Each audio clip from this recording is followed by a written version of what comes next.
9টার সময়, আনুমানিক 9টার সময় আমি অফিসে ছিলাম।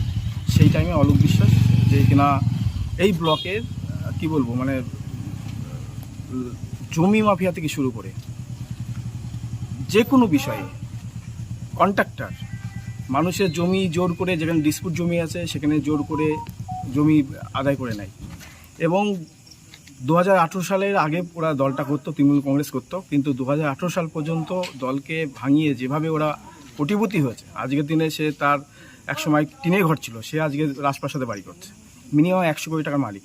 মেয়েদেরকে তার হলো একটা বিএড কলেজ আছে, সেই বিএড কলেজে বসে বসে অশ্লীল ছবি মেয়েদেরকে সেন্ড করে। সেই অলোক বিশ্বাসে কার্যকর্ম আমাদের দলীয় ছেলেরা পছন্দ না হওয়ার জন্য তখন অলোক বিশ্বাস তার সম্পূর্ণ রাগ আমার উপরে আসে। এবং আজকে আমি আমার পার্টি অফিসে একা ছিলাম, তখন ওদের প্রায় 20-30টা ছেলে, অলোক বিশ্বাস সহ, পার্থ সহ, বাপি বলে একটা ছেলে, এই 3 জন আমার উপরে অ্যাসল্ট করে, আমাকে মারধর করে।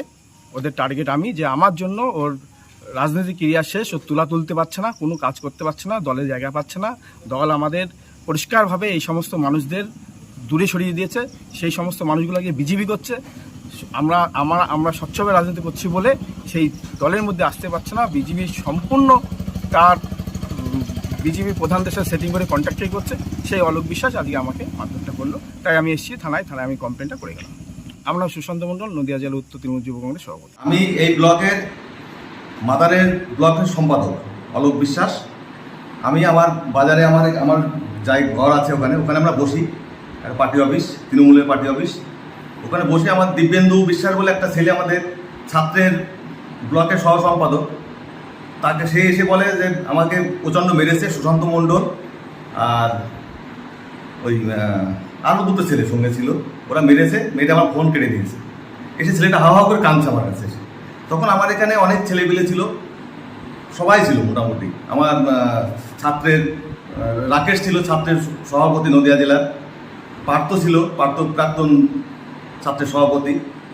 এরা শুনে এরাও বলছে দাদা প্রতিদিন আমাদেরকে মারছে, তো চলো একটু শুনতে হবে। আমি শুনতে গিয়েছি, ওর ওখানে গিয়েছি। ও প্রথমে উদ্যত্ত আমার ফোন 2টো দিয়ে দেয়, আমি চলে যাই, কেন মারলি এটা বল।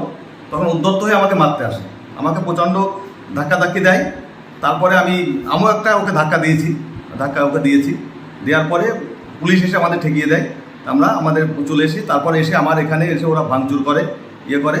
তা আমরা ওর বিরুদ্ধে থানায় আইনানুগ ব্যবস্থা নেওয়ার জন্য প্রশাসনকে কমপ্লেন জমা দিয়েছি। নাম অলোক বিশ্বাস। আমি ব্লকের মাদারের ব্লকের সম্পাদক তৃণমূলের।